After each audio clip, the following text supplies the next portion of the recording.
ዛሬ በጣም ደብሮኛል። ከስንት ጊዜ በኋላ በጣም ደበረኝ ዛሬ። እንደምታውቁት እኔ ውስጤ ላይ ያለው ስሜት አልዋሻችሁም። ከብዶኝ ነበረ ዛሬ፣ ጨንቆኝ ነበረ፣ ደብሮኝ ነበረ። ከዚህ ምንድነው የምማረው? አይ ቲንክ አንዳንዴ መማር ይሰለቸኛል። አይሰለቻችሁም? አንዳንዴ በህይወት መማር አይሰለቻችሁም? ዋት መማሩ የሚቅርብኝ ዝም ብዬ ልኑር ብቻ ከነ ድብርቱ ከነ ጭንቀቱ ከነ ምናምኑ ህይወት ነች፣ በቃ ዝም ብዬ ልኑራት ብላችሁ አታውቁም? ሰው እንደዛ አይነት ቀን ያሳለፍኩት ዛሬ እላችኋለሁ። ግን አዶናይ ነኝና መማር ወዳለሁ ከህይወት። የዛሬ ትምህርቴን ላስረዳችሁ ፈልጋለሁ። አይ ቲንክ እግዚአብሔር የሆነ አዲስ ነገር ሲያቀድላችሁ ሁሌም በፈተና ነው የሚያሳልፋችሁ። እኔ ልብ ብዬ አስተውየዋለሁ። እኔ እንደኔ በጣም በብዙ ፈተና ያለፈ ሰው የለም። ንገራችሁ ጋይስ፣ በብዙ ነገር ተፈትኛለሁ።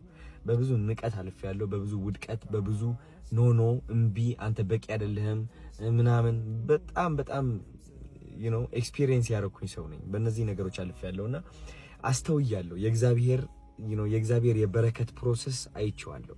ስቴፕ ባይ ስቴፕ ምን እንደሚመስል ሁሌም አንድ እግዚአብሔር ማለት ነው በረከት ሲያስብልህ መጀመሪያ ምን ያደርጋል መሰላችሁ?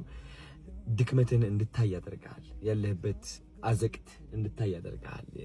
ያለህበት ጨለማ፣ ጭንቀት፣ ራስን መጥላት፣ ሁሉም ነገር ማለት ነው።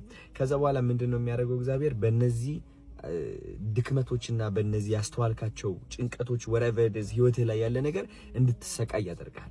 እንድትሰቃይ የሚያደርግህ ግን እንድታስተውል ስለሚያደርግህ ነው። እያስተዋልካቸው ነው የምትቀጥለው። እየተሰቃየህ እንደሆነ ካስተዋልክ በየቀኑ እየተሰቃየህ ትሄዳለህ። ስቃዩ ላይ ሳይሆን ማስተዋሉ ላይ ነው ያለው። ገባችሁ አይደል? ስቃዩን ማስተዋልህ ነው የሚያሰቃየህ እና እግዚአብሔር ማስተዋሉን ይሰጣል። እኛ ግን የሚመስለን ምንድነው? እግዚአብሔር ወይ ለምንድነው የምታሰቃየን እንላለን። ግን ችግሩ ያላወቅንበት ማለት ነው እግዚአብሔር ማስተዋላችንን እየጨመረው ነው። ይህ ማስተዋላችን ደግሞ ወዴት ነው የሚቀጥለው መሰላችሁ ጋይስ? ይህ ማስተዋል ወደ አዋቂነት ይቀጥላል። ስለ ህይወት ማወቅ ትጀምራላችሁ። ስለ ራሳችሁ ማወቅ ትጀምራላችሁ። ስለ ብዙ ነገሮች ማወቅ ትጀምራላችሁ። ከዛ መረጋጋትን ይከተላል። ተረጋጋላችሁ። ቢካዝ ካወቃችሁ በኋላ ለምን እየተጎዳችሁ እንደሆነ ታውቁታላችሁ። ማን እየጎዳችሁ እንደሆነ፣ ውድቀታችሁ ከየት እንደመጣ፣ ከዛስ ምንድነው የሚከተለው የሚለው ነገር ልባችሁና አእምሯችሁ እያወቀ ይመጣል ማለት ነው። እዚህ ደረጃ ላይ ከደረሳችሁ ደግሞ ተስፋ መቁረጥ የሚባል ነገር የለም። ከእውቀት በኋላ ከዛ ተስፋ አለመቁረጥ ይቀጥላል። ተስፋ አለመቁረጥን ደግሞ ምን ያመጣል? በረከትን ያመጣል። ይህ በረከት ደግሞ ከምታስቡት በላይ ትልቅ ይሆናል። እግዚአብሔር የፈለገው በረከት ይሆናል። ከዛ በኋላ ግን ከበረከት በኋላ ደግሞ ትንጥዬ ውድቀት ትከተላለች። እቺ ውድቀት ደግሞ ምንድነው የምታስከትለው? ማስተዋልን ታስከትላለች። ከማስተዋል በኋላ ደግሞ አዋቂነትን ታስከትላለች። ከአዋቂነት በኋላ ደግሞ ተስፋ ለመቁረጥን፣ ካለ ተስፋ ለመቁረጥ ወደ በረከት ማለት ነው ጋይስ። ስለዚህ ሁሌም ስቴፕ ባይ ስቴፕ ነው። እናንተ ሜቢ አሁን ድህነት ውስጥ ልትሆኑ ትችላላችሁ። መውጣት ያቃታችሁ ድህነት ውስጥ፣ ወይም ደግሞ ራስን መጥላት፣ ህይወትን አስጠልቷችሁ ሊሆን ይችላል። ሁሉም ነገር ሰልችቷችሁ ሊሆን ይችላል። ግን ማወቅ ያለባችሁ ይህ ህይወት እያስጠላችሁ አይደለም። እያስጠላችሁ እንደሆነ ነው እያስተዋላችሁ ያላችሁት።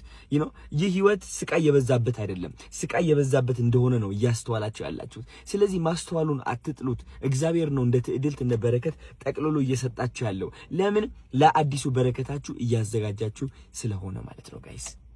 ልንገራችሁ፣ ስቃያችን ማስተዋል የማንችል ከሆነ ጋይስ በረከታችንን ማስተዋል አንችልም። ልብ ብላችሁ ተገንዘቡልኝ። ስቃያችን የማስተዋል አቅም ከሌለን፣ ድክመታችን ጎዶሎነታችን የማስተዋል አቅም ከሌለን፣ ጥንካሬያችንና ስኬታችን የማስተዋል አቅምም የለንም።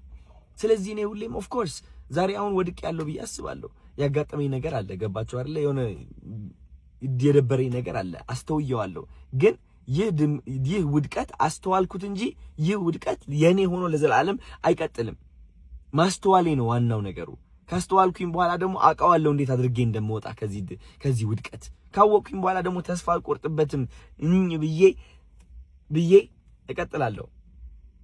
ገባችሁ አይደል? ከዛ መጨረሻ ምን ይመጣል? በረከት ይመጣል ማለት ነው። እንደዚህ ነው ጋይስ። የእግዚአብሔር በረከት በዚህ ይሰራል። በጣም እንደምወዳችሁ ማወቅ አለባችሁ ከምታስቡት በላይ። እሺ፣ እግዚአብሔር ነው የምላችሁ። እንደኔ ነው የምወዳችሁ እናንተ። የኔ መስታወት ናችሁ እናንተ። በደንብ ነው የምወዳችሁ።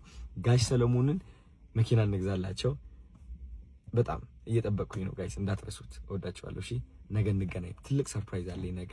የሚገርም ቭሎግ ነው የምሰራላችሁ። በጣም ጠብቁኝ። እወዳችኋለሁ። እሺ።